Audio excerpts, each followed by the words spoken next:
Thank you, Mr. Chairman. Ms. Sewell. First, before I begin, I want to have this article from Reuters entitled "Crypto Exchanges Rushed to List Trump's Coin, Leaving Many Losers and Some Big Winners." Can I please submit that for the record? Mr. Freer, is it normal to have in one day a coin listed? I mean, I know that you know the regulatory process, but I think that in one day to have our president's coin listed was pretty fast. It is genuinely unusual. Kraken was the first to list the coin. I think the president announced it at 9:30, and by 1:30 the next day they had it trading on Kraken. And I think even Coinbase acknowledged that it was not normal under their process to list it so quickly, and it wasn't something they may have listed, but they said essentially the demand was high. Just for the record, wouldn't it be great if we had ethical rules that limited politicians who have power to sign laws, make laws, limit their ability to do that while they're in office? I think that's really important just for faith and democracy and fairness' sake. Yes. I started by talking about my Alabama district. My Alabama district is a civil rights district, so it's historic cities like Birmingham and Tuscaloosa and Selma.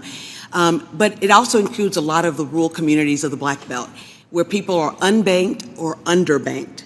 And so for far too long, the families in my district have had limited access to capital, full stop. And as we explore this stable coins and digital assets, I know it has both promise and perils. I just really think it's really important that we think about the accountability. Innovation without accountability, I believe, is no blessing. And the folks who tend to be most hurt by that are those that are not financially savvy. So it's really important that we get this right. So I wanted to talk to you about the Genius Act. Do you think that the Genius Act, is it the best we can do in terms of regulatory? And if not, what do you think the biggest peril is? No, I really don't think it is. I think essentially what the bill does is make it easier for non-bank stablecoin companies to get access to the Fed master accounts. They promised a different infrastructure for doing payments, and now they want access to the public infrastructure that we already use. And so I think they should compete on a level playing field with banks. And so when you take that kind of activity out of well-regulated banks, it puts the economy at risk, and ultimately it's taxpayers that have to bail it out. Thanks. In terms of the IRS, do we currently have the tools and the manpower that we need to actually regulate or to collect taxes on these kinds of transactions? And I know that the settlement is really, really important, and want to know your thoughts about how we can do that better. I'm not a tax expert. What I will say, my understanding is that the IRS is not well staffed. And I think that makes it a real challenge to deal with new issues in a marketplace that moves quickly and where anonymity or pseudonymity is a big issue. Yeah. So yeah, those are challenges. Ms. Riley, I know that you are a tax expert. Can you talk to us about the crypto industry and the type of tax regulations that would help protect consumers? Sure. Thank you for the question, Congresswoman. As at Fidelity, we are very concerned with protecting our investors, particularly kind of your everyday retail investors.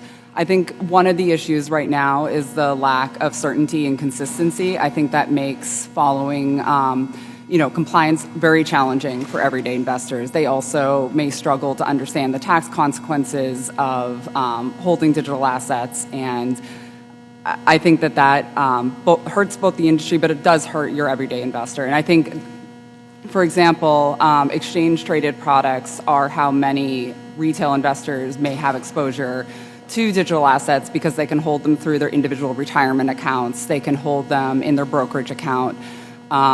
There currently are some, challenges and complexities in those rules in terms of giving those investors full exposure to the value of those assets. I want to yield back, Sure. reclaim my time if you don't. Oh, I only sure. have 30 seconds. I have 30 seconds. And I really want to just go on the record as saying that financial innovation is critically important. I remember in the 90s when we had derivatives and people didn't understand derivatives.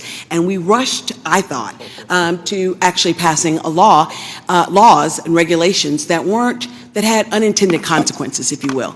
And so while I am absolutely convinced that we as Americans should lead in this industry, and I do know that the Europeans and other global countries are right behind us, but I think that it's important that we don't sacrifice accountability in the guise of financial innovation. And I, as a lawyer in New York, used to do derivatives, and people didn't understand it at all.